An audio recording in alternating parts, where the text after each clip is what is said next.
saat ini apa yang keluarganya lakukan buat lo nih? Ada counter apa gitu? Jawaban-jawaban apa gitu? Nggak pernah, dia malah menghilang. Gue nggak tahu kemana. Pada saat lo muncul, mereka menghilang kayaknya ya? Ember, nggak tahu kemana ya, Say? Kemana? Gitu Apakah ada di kolong meja? Hello. Atau di belakang lemari, Say? Takutkah menurut lo dia? Nggak tahu, saya juga aneh kenapa mereka hilang. Kalau mereka, apa yang gue keluarkan, kalau memang setidaknya gue salah, kan saya bilang kalau memang ada statement saya yang salah, ada fitnah yang saya keluarkan, tolong kasih LP, bikin LP atas diri saya. Saya tunggu sekali. Kalau memang mereka, ya kalau memang mereka merasa ada yang tersinggung nih sama kata-kata gue fitnah atau apa dan lainnya gitu, silakan di LP, silakan di LP. Gue warga negara Indonesia yang baik, gue hidup di Indonesia, gue warga negara Indonesia, ada hukum yang berlaku sesuai negara ini. Ketika gue mendapatkan laporan dari seseorang dan gue ada panggilan BI ataupun BAP, saya akan datang. Saya akan memberikan kesaksian sejujur-jujurnya. Tanpa saya kurangi. Video seronok semua saya keluarkan. Yang malu kan bukan saya. Bener-bener. Seperti itu. Apakah dengan adanya video seronok itu jadi dia tidak mau LP saya? Ini video seronok siapa sih? Ada. Maksudnya. Oke.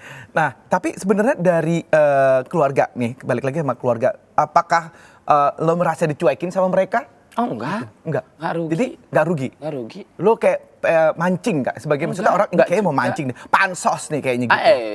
Mohon maaf. Jadi gue tuh sebel banget kalau bilang pansos, saya sebel. Mohon maaf sebelumnya. Enggak masalah. Gue takut digaruk sama dia. Enggak dong. Akun yang pansos sama Indra Bekti. Enggak dong. Gue sih sebenarnya. Karena lo di mana-mana sekarang ini lagi. Ya kok bisa lagi. gitu ya? Iya. Enggak tahu gue juga enggak ngerti. Berasa apa lo sekarang? Berasa apa ya? Tetap aja bencong. Tetap aja mantan lontong, Bo. Oh, mantan lontong. Tapi kalau sekarang ada yang mau bayar gede nggak apa-apa. Kan gak munafik ya, kan? Gue gak munafik, gue ngakuin kok di live di semua gue ngakuin. Iya. Sekarang ada yang mau bayar gue gede ya gue akuin lah. Iya. Memang itu uang, jangan munafik. Yang penting lu jadi diri lu sendiri, jangan dibatas-batasin, di-skat. Itu gak bisa seperti itu. Itulah kenapa dari dulu gue tidak pernah ada di layar kaca. Karena di layar kaca itu dibatasin, harus kenceng umurnya. Oh gitu, iya benar. Oke. Kita di sini aja. Iya benar. Tapi sebenarnya lo pengen juga gak sih jadi artis? Enggak juga. Enggak sama sekali? Gue pengennya jadi penyanyi. Dari zaman dulu sampai detik ini, semua teman-teman artis gue tahu gue pengen jadi penyanyi. Dari zaman dulu sampai detik ini. Jadi penyanyi. Bagus suara lo. Kagak bisa nyanyi. Gelapnya tanganku sayang. Nah terus? Habis Bekti. Kocak banget sih lo, bener sumpah. Oke, kita mau makan lagi enak dong. ya, Mau pilih yang mana? Aduh, yang bakso. Aduh. Maaf. Bakso mencolot nih dia tuh gara-gara dia takut. Itu bukan gue. Bukan deh. Nah, itu dia. Maaf ya kalau latanya bisa pilih, aku baca doa biar dapat pahala. Alhamdulillah. Itu refleks, Bo. Nah, ini dia. Gimana rasanya? Pedasnya gimana? Endol ya. Gimana endol? Apa juga pedas ya? Pedas. Memang gitu. Pedas banget ya, Bo. Alhamdulillah beneran ya saya ternyata. Beneran ini. Pedas mulut lo ya kan? Kalau nggak ada yang udah pernah coba mulut aku Bekti? Emang? Tapi enak, nggak apa-apa lagi ya. Aduh. Orang gila. Orang gila, Bo, kita. Nggak boleh harus gila ya, kalau nggak. Yang penting ya ini diri gue gitu loh, Bekti. Bagus, sebenarnya lo lucu loh. Masa sih? Enggak ah. Gue kan talent ini ya, talent scout kan gue. Oh gitu. Misalnya lo bisa dalam, misalnya akhirnya lo dapetin duit yang lebih dari entertainment, bisa loh. Dengan gaya lo gini. Gue sih sebenarnya gini, kalau gue apa aja pasti gue lakuin yang penting cuan. Bener. Gitu. Nah sekarang ini apa yang lo lakukan? Akhirnya lo diundang sana sini dan sana sini, ada cuan-cuannya nggak tuh? Ya kalau itu mah ya gue gak munafik lah, mereka ngasih uang transport Bo. Iya. Masa gue tolak ya kan. Mereka ngasih uang transport, tapi kalau yang kemarin yang awal-awal itu semua gue udah tayangin juga di live gue di Instagram, semua itu gue charityin gitu. Wih. Karena kan ya memang bukan tujuannya awalnya nggak ke situ gitu. Kalau ke belakangnya nanti in the future tiba-tiba ada tawaran-tawaran terus menghasilkan cuan dari situ, ya itu kan udah ya, di itu luar bonusnya. konteks itu. Betul, ya, setuju. itu sebagai bonus ya. Kita balik lagi ke sahabat. Ya. Gak mau ah. Lo kok? Capek. Mending ngomongin tentang lo ya. Gak usah juga. Boleh. Oke, jadi tuh sebenarnya yang Vanessa kemarin itu apa ya, toxic ya sama keluarganya lah, itu tuh kayak orang tuanya tuh kayak minta duit terus gitu sampai minjem ke lo pada Vanessa di dalam penjara waktu itu ya. Dia Jadi minjem itu ke perlu lu. dilurusin. Jadi Ya, itu sebenarnya ya. gini. Dulu gue satu geng ya. Sebenarnya satu geng tuh kita 4 orang ya. Cuman karena yang kesorot ini Vanessa sama Anggita. Anggita Sarih ya, karena Ya. mereka yang public figure, jadi mereka yang lebih banyak. Kalau yang satunya gue sebutin kayaknya nggak perlu karena Ya. bukan public figure, percuma Ya. juga. Enggak, maksudnya percuma juga, ntar kalian nggak ada yang kenal gitu. Iya sih. Jadi Vanessa sama Anggit tuh udah kayak anak gue, Bekti. Gue ini dituakan kan sama mereka gitu, udah kayak anak gue lah. Jadi namanya gue di sini kan berarti gue berperan sebagai orang tua. Dan pada saat itu kondisinya secara finansial yang lebih memadai itu kondisi finansial gue. Ya balik lagi karena gue ngelontong, gue simpanse di mana-mana, ya kan. Jadi uang gampang. Vanessa butuh uang, terlepas kayak 1 juta, 2 juta, 3 juta, 5 juta. Ya gue bisa backup, namanya gue orang tua. Ada ya gue kasih, nggak ada ya gue juga ngomong nggak ada Neng. Berapa kali Anggita juga belum bayar kuliah semesteran. Gue bayarin dulu 18 juta, berapa belas juta gue bayarin dulu karena honor-honor belum pada turun. Itu kan tanggung jawab gue sebagai orang tua sambung ceritanya di luar itu. Jadi pada saat kejadian itu tiba-tiba gue kaget kok dia minta sampai 30 juta. Gue tanya buat apa? Buat keluarga, buat sekolah, mau masuk sekolah apa lah gue lupa, buat adiknya segala macam. Ya udah oke, gue kasih nih 30. Enggak lama setelah gue kasih 30 kena lah difitnah sama orang sampai harusnya dia berurusan dengan hukum. Tiba-tiba ini lagi mau dipanggil untuk penyidikan atau untuk sidang, gue nggak ngerti, gue lupa. Minta lagi 5 juta.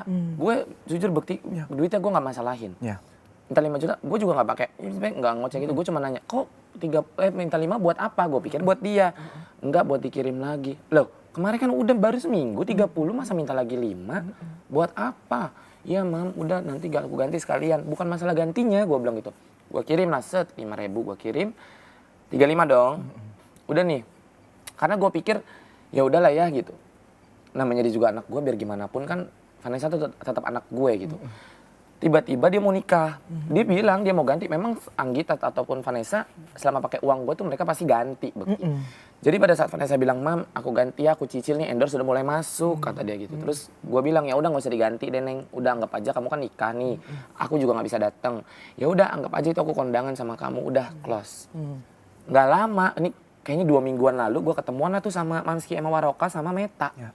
Pada saat kita ketemuan, Meta langsung ke gue.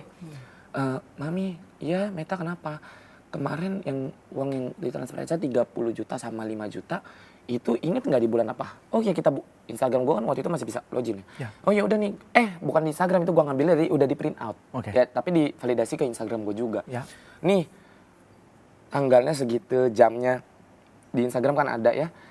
Begitu dicek, dia juga nyocokin juga nih sama buktinya dia punya. Ternyata di tanggal yang sama ada orang yang mengaku keluarga, tapi mati-matian matiin orang udah mati balik lagi. Pinjem uang dengan nominal yang sama ke Mbak Meta. Untuk apa? Untuk liburan ke Bali. Demi Allah Bekti. Siapa itu? Ya katanya sih keluarga, pokoknya balik lagi. Tapi keluarga kan nggak mungkin mati-matian matiin anak yang udah mati. Ya, seperti itu. Tersinggung kan? Semoga tersinggung. Nungguin gue beneran. Makanya dari kemarin gue di live di mana-mana gue nungguin, tersinggung gue nungguin, gue cari celah gimana caranya biar lu buat laporan. Jadi gue pengen bikin dia malu. Kemarin gembar-gembor tes DNA, ayo tes DNA. Gue biayain, pilih rumah sakit. Di mana ada rumah sakit terbaik di Indonesia? Kalau perlu di luar negeri pilih. Nah, ini tes DNA ini apa yang untuk ngebuat lo? membuktikan katanya Gala bukan anaknya Vanessa sama Bibi. Gila nggak, otaknya di mana? Lo punya bukti itu? Punya dong. Punya. Apa bukti lo? Jadi Vanessa sama Bibi tuh nikah siri. Tapi bilangnya sama gue dulu nikah agama. Nah gue ini orang yang tidak mengerti terlalu agama, banyak tentang agama. Siri itu agama lah. Nah gue kan tidak mengerti ke situ Bekti. Gue tidak terlalu mengerti hukum lah. Jadi pada saat Vanessa bilang, mam aku nikah aja deh sama Bibi gitu. Karena awalnya Vanessa sama Bibi tuh, Pak Faisal maaf ya ini akhirnya saya buka lagi nih. Vanessa sama Bibi tuh awalnya tidak mendapatkan restu dari kedua belah pihak. Dan itu hanya orang dekat yang tahu. Ya, itu hanya orang dekat yang tahu. Kenapa akhirnya mereka kabur dari rumah. Mereka tidak mau ada kumpul kebo atau istilah lainnya itu. Mereka melakukanlah nikah agama. Ngomong ke gue posisi lagi di luar, mam aku nikah agama deh sama Bibi biar nggak ada fitnah dan lain-lain segala macam. Karena mereka takutnya nanti mau ada tinggal bareng apa, takutnya nanti ada surat nikah atau ditanyakan segala macam. Ya udah gue bilang oke, uangnya gimana? Kamu nikah nanti dong? Enggak mam, ini mah nikah resmi doang, nanti ada penghulu, nikah bayi agama doang mam resmi. Emang nggak perlu undang-undang orang, nggak perlu, nanti yang penting ada saksi, ada wali saksi, ada apalah segala macam, gue nggak ngerti. Oke ya udah, butuh dana berapa? Bapaknya Bibi ngasih uang. Kok bapaknya Bibi ngasih uang keluarga kamu? Nggak apa-apa lah, Mam, udah nggak usah dipikirin. Jadi semua yang cover keluarga Bibi, iya bapaknya Bibi semua ngasih cek, ngasih transparan semua. Bapaknya Bibi tuh gue tahu. Akhirnya mencret saya dikit. Akhirnya ya udah, gue balik lagi Bekti sebagai orang tua nih, ceritanya gue orang tua. Gue tahu anak gue mau nikah, terlepas tuh nikah siri ataupun nikah resmi, ya gue kasih juga uang lah, pocket money. Ya udah nih buat tambahin gitu, buat tambahan nikahlah mereka. Memang setelah nikah tuh gue sempet kasih kayak job 1-2 lah gue kasih. Neng nih ada endorsean di sini, ada syuting, ada callingan di sini. Udah nih, mereka nikah udah lama, udah sebulan mau masuk bulan kedua lah, gue lupa. Pokoknya udah lebih dari sebulan intinya. Perasaan gue nggak ada ngasih job, gue lagi hektik nih, kondisi gue lagi hektik. Tiba-tiba dia nelfonin gue, nggak gue angkat. Akhirnya ngechat, Mam aku telat 4 hari. Terus gue bilang, lah kan nggak ada callingan Neng, 4 hari aku nggak ngasih job apa-apa. Gue kondisi lagi hektik, jadi gue nggak connect nih maksudnya apa. Tiba-tiba dia ngechat lagi, Mam bukan itu, aku hamil. Gue kaget tuh.